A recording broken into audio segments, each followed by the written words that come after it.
Hi beautiful souls, welcome back to the channel, Beautiful Awakening with Shantia. If you're new to this channel is dedicated to your transformation, your alignment, as well as your healing. I'm here to make spirituality fun and accessible for you. Okay, so welcome to another episode of the Wake Up Call. Today I'm going to be talking about the shadow self and learning how to understand the importance of integrating it into your life. So the shadow self slash the, I also like to call it like the dark energy, dark feminine, dark whatever. The shadow self within you that exists is important. And it's an important part of transformation. It's an important part of helping you to evolve as an individual. It's not a part of yourself you want to bury. And I'm going to talk to you guys about why that is just not what you want to do. You do not want to bury your shadow self. You want to acknowledge. So the shadow self, I would also identify as that part of yourself, like it's the past. It's the shadowy feelings. It's that murkiness that you want to avoid. It's those dark, honest feelings about how you really feel about something. But understand that you're not your feelings, you're not your emotions. It's a reaction to the outer stimuli. It's a reaction to the way that you're experiencing the world. And you can choose to do with your emotions what you want with your free will. So you're not powerless. You know, anyone who goes out there just doing anything, they're doing that based off of their own actions. You have to take accountability for everything that you do in this world. You just do. And I really wanted to acknowledge this shadow side, this dark feminine energy, dark masculine energy, this aspect to us, because I think a lot of people feel powerless in certain situations, but they find themselves repeating certain patterns or behaviors or being a slave to certain patterns, behaviors, or feelings or emotions or other people or situations or circumstances because they're not acknowledging this side of themselves. Okay? Not acknowledging this side of themselves. So I decided I wanted to choose this topic to discuss because I was having a conversation with a friend and I realized that they were having a hard time integrating their shadow self. And I kept looking at their patterns, the behaviors, and I realized they weren't integrating their shadow self. They weren't understanding that it's useful. So we all have sort of a dark, right? We have a dark shadow self. We have a bright self. Light self as well. So the dark side, you would probably call that the devil on your shoulder, the temptation, the seductress, whatever you want to call it. And then we also have the light, which is the angel source. But we have to realize, like, this world is made of both energies. It's made of like the good, the bad, and it's for a reason. They play off of each other.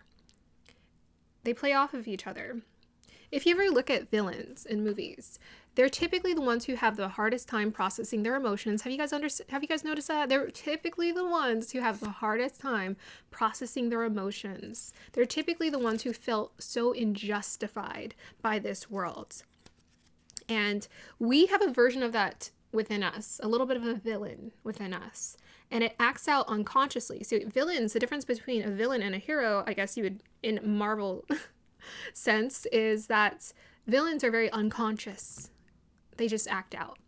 They're reacting to everything based off of their feelings and their emotions. And we have a way of doing that too. So we have a way of embracing our own inner villaintress within us if we're not conscious.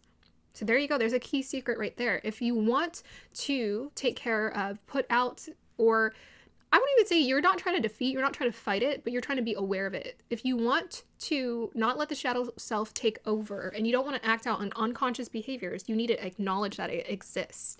You need to be aware of it. You need to be aware of your dark thoughts, dark feelings, not feed into it. Aware. Difference. Awareness is about observation and detachment. So that's the difference between a villain and a hero, is that a villain is a lot more unconscious of those emotions. They're in reactive, primal, primitive brain all the time. They're in their feels all the time. They're not getting any help. They're not acknowledging that they have to take any real accountability for shifting things. They don't take any accountability. They just like, well, I'm just going to cause more havoc and more pain just because I'm in pain. So let me go ahead and just cause more havoc and pain in this world and spread more issues, problems. Whereas when we're conscious, we're choosing to decide what behaviors are useful for us. So your dark shadow side is there for you once you are shining that conscious awareness onto it, that light onto it. It's there for you to become a lot more assertive. It's there for you to say no when no needs to be said. It's there for you to set boundaries and create healthy boundaries for yourself. It's there for you to be assertive about what you want and your desires. It's there for you to embrace your desires. That's what the dark feminine energy, the shadow self, is about. It's like understanding that you have certain desires and you can consciously choose desires that you want. Desires are not unhealthy. You can have what you want, but a lot of people unconsciously choose things that they think they want that gives them no fulfillment, and they're left empty. So I wanted to make a video because I want you to be a lot more conscious of your shadow self and integrating your shadow self, understanding that this is something that exists in the world. When you're in denial of it and when you want to fight it and you don't want to see the fact that there is darkness in this world, you're not integrating your shadow self. But more importantly, when you're choosing to be unconscious and you're using that shadow aspect of darkness of life to motivate you towards bad behaviors, you're acting out unconsciously. So that's not doing you any good either. That's not doing you any favors either. What you're here to do is you're here to find a way to integrate it so that you consciously make healthy decisions for yourself. Say no, create the boundaries, be more assertive, choose which desires are aligned with your true path. This is the one thing that I take credit for. I love being honest with myself. I do not play. I used to be actually quite self-destructive because I would like just feel like everything was my fault. I would blame myself for everything. So it was overcorrected, but I had the right idea. Use your shadow self to take accountability for changing your circumstances or situation. We cannot control what's happening out here, but we can choose to perceive things differently in here. If you're willing to connect to yourself and to the true core self of who you are, that source, that soul within you, it will unveil to you how you can create more liberty and freedom in your life and experience it. And all spiritual teachers here, they teach you, you have to learn to be and sit with yourself. And so many people have a hard time doing that. They're trying to run away from themselves. They're trying to run away from themselves. They're trying to live all of these experiences in this outer reality, thinking that that's going to create fulfillment for them. When they realize, actually, wherever I go, I take myself with me. So it's my perception of myself that really needs to shift. So what would I call the shadow self, right? It's like that past, it's the dark, murky feelings. It's when you get angry. It's when you're feeling all of those feelings. I really acknowledge as a moody artist. I liked my shadow self. This is a part of myself. That's why spirituality was very easy for me to transition into and to embrace, because I was creative. I was very open-minded. And I loved all of my emotions. But for a point in time, I most definitely loved my darker emotions. But I didn't let it, not enough for me to make, like, I was never the type of person where I was like, I'm going to go do crazy things and hurt people. But I did partake in certain things that were probably hurtful, most definitely hurtful towards other people and myself included. So when you're having those darker emotions, when you're feeling frustrated, when things are coming up, when you're experiencing a reality that is frustrating and you don't like it, you wish something else existed, whatever, look at it. And the way that you learn how to shine light on your shadow self is you use self-inquiry. You ask yourself those hard questions and you say, wait, what's really bothering me here? What's going on? What's going on? What's going on? Why am I feeling this? I always ask myself that. I'm like, what's going on? Okay, why am I feeling this way? Oh, it's because this bothers me. Why does this bother me? Oh, maybe because it reminds me of my childhood, or it's a trigger for me, or someone did something and yeah, it's just like that same situation. Why do I find myself in the same pattern or situation? Oh, it's because I'm not being assertive and standing up for myself or speaking up, or I don't like a part of myself or something like that. You know, that self-inquiry is what we need. So something you can look into, a resource, is Robert Greene's 48 Laws of Power. I like listening to other people's perspectives because they do acknowledge what they're really good. Sometimes, like people like authors like Robert Greene, is they're really good at acknowledging that there's a shadow side to this world. But then I love listening to teachers like Muji or Sadhguru or Eckhart Tolle, who talk about the light side, but they also understand that there's a shadow side too.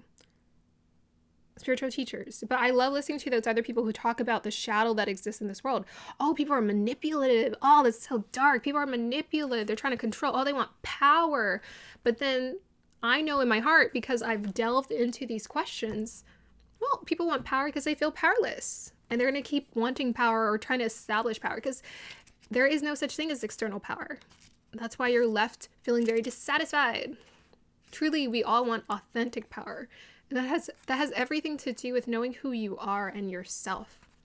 People who are truly connected to their authentic power do not get stepped on. It's just like it's an energetic thing. You know how someone wouldn't just say anything to you any kind of way because they know to some degree you have a high level of self-respect and they have to approach you or come at you a certain way? It's energy for you. So shine a light on the darkness. Use that self-inquiry to dive deep and really ask yourself what truly is bothering you here. Take accountability. If you give away your power to outside resources and you say, this is the reason why I'm mad, and that person, and this circumstances, and that, you're giving away your power. You're just giving it away. You're giving it away and giving it away. No one's trying to take it from you, really. You're just giving it away.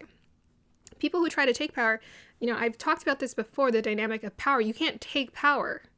That's why you can't take power. Like, people will try to take power. They will try to convince you or make you think you don't have power. But the reason why abusers keep abusing is because, guess what? They keep trying to take your power, but they're left powerless. They're going to keep running on empty. So it's like a temporary fix, because in their mind, they think by being demeaning towards you, they've taken some kind of power. But all they've done is satisfied this illusion that they've taken power, but they're left with no power. Dissatisfied, unhappy, empty. So at any point in time, you can reestablish for yourself the power that source has given to you is always available to you. And that's totally dependent on whether you're willing to look at the shadow part of yourself. This exists. These darker, murky emotions and part of yourself exists. If you do not acknowledge it, it's going to find itself acting out. You are going to find yourself acting out on these behaviors, these bad behaviors, in unconscious ways. You're going to find yourself self-sabotaging your relationships, certain situations, circumstances. You're going to find yourself doing things that are out of character to who you think you are. I'm like, no. Reassess. Who are you really? Because part of you did that because part of you wanted it, right? You acted on that bad behavior because part of you wanted, but it's probably because you didn't address something that needed acknowledgement, needed love, needed nurturance, needed light from you. You're supposed to nurture yourself. I know a lot of us, we want to blame our parents and be like, well, my parents did this and that. Okay. They were just supposed to be the first stage, level 1.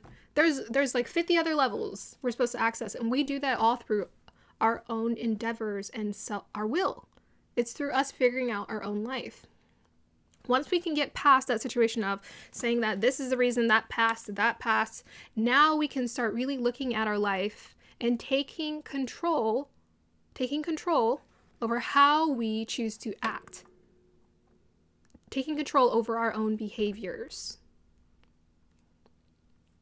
Consciously shining light onto what we're doing so we're more self-aware. So use that dark feminine, that shadow aspect of yourself to reassess where you're at in life and what you really want and what boundaries you need to create for yourself, or how you need to be assertive in a way that's truly healthy for you.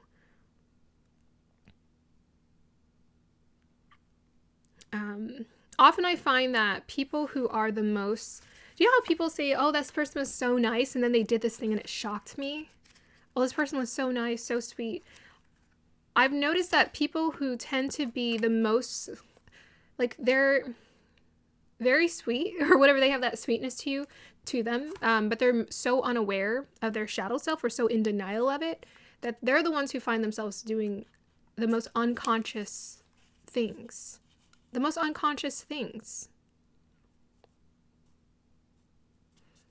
Do you know how some kids, they don't have that conversation? So one thing that I really like that my parents did with me growing up is they are pretty honest. They were pretty honest about, honestly, it kind of created some fear, but it also created some perspective. It gave me some perspective about how this world is. But they told me about some of the dark things that go on in this world. I also watched a lot of Lifetime. very young growing up. So I was like, oh my gosh, people do that. Lifetime, I don't know, back in the day it was very different, but it educated me about human trafficking. It educated me about abuse. It educated me about a lot of certain family dynamic situations, that things I didn't know happened behind closed doors. So part of why a lot of kids or just people have a hard time once they get onto this world, if they've been sheltered all their lives, and once they get out there, they have a hard time transitioning into that space. And that's because there's a part of us that is so innocent. It's so sweet. And when we get that, when we're out there in the world and we're exposed to the darkness, it triggers something inside of us. And for a lot of people, it triggers that shadow self in an unconscious way. You know how some certain villains, I'm thinking about the Joker, certain villains, they have like an innocence to them. Like a naiveness, an innocence to them. Because to them, they want the world to be a certain way. And they're wanting to be or see the world very black and white in order for them to create their reality.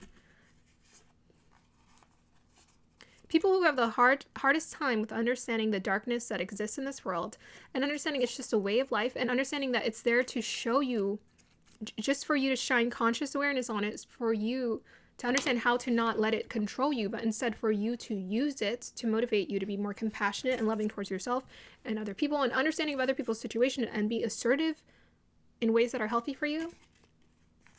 It ends up coming out some way, shape, or form. But I've always questioned that shadowy side of myself. I've always been like, why am I having those thoughts? Not to be like, oh, I'm a bad person. After a while, I started realizing, we have these thoughts. We have these thoughts. Get more curious about where it's coming from. What's the core thing there? Is part of you rejecting the way that this world really is, right? The reality of there's dark and light. There's both. There's both. In heaps and bounds. I think that's it. I think that is it. But I really wanted to talk about this because I think a lot of women especially, we get caught up in being people pleasers. And then you've seen in certain movements the reaction that women have when they're repressed or suppressed or oppressed. They start to be like, I'm going to be free. You know, they start to really express themselves so that they can counteract that balance. But ultimately, what I've come to understand and what I keep recognizing is unfolding in my life, that everything is about delving inward, and it's about becoming very comfortable with who I am in here. And I don't have to validate that to anyone. I don't have to go prove myself to anyone and be like, look at how amazing of a person I am, how transformed I am, how deeply connected to I am. Like, I don't have to prove anything to anyone, but I have to be very clear about myself, about who I am, what I want, what are my desires, what darkness or what shadow exists within me, and how can I use that to maybe motivate me. And I've used my shadow side to cultivate more compassion for myself and other people. To understand that, okay, we all have shadow selves to us. There's a darkness in the world, but what can I do? What can I bring to this world so I can help in some way? I can contribute in some way to helping people. And one of my contributions is this video. It's helping people to understand you got a shadow side. Look at it. Don't be like, oh my gosh, it's all bad. No, I just acknowledge that part of me exists. That dark feminine side of me exists. And it's really useful for helping me to be very assertive about what I want. It's very useful for helping me to align with my desires and what I want and being okay with that. And because I'm so okay with it, I don't feel like I have to prove anything to anyone. I'm not going to unconsciously just take over my life. I'm not going to participate in self-sabotaging behaviors. Well, you know, we all do a little bit of that from time to time, of course. We all have our moments, but I'm not going to let it take hold of my life. I'm going to take hold of my life by being conscious and aware of what's going on. Okay, so that's going to be the end of this video. I hope that is helpful for you guys. I'm going to go ahead and link the video to my other channel, Worthy, for the Worthy, Flirty, and Thriving series. If you're interested in checking that out, you can. It's a lot of the same information, but a slightly different tone. So you can look into that if you're interested. So please look into your shadow self. Know that it is a beautiful aspect of yourself. It's here to help you evolve. And because I was very aware of my shadow self, it made me so curious about connecting to spirituality. It made me so curious about connecting to source. It made me so curious about connecting to myself deeper. But when I kept blaming other people and other situations for what was wrong in the world, I was basically giving away my power and not taking any accountability. And finding myself in a cycle of self-sabotage. So I want to free you of that cycle by offering you this message. Like, subscribe to support. Let me know if this resonates or helps you in some way. Let me know what's going on in your life. Thank you guys. Bye.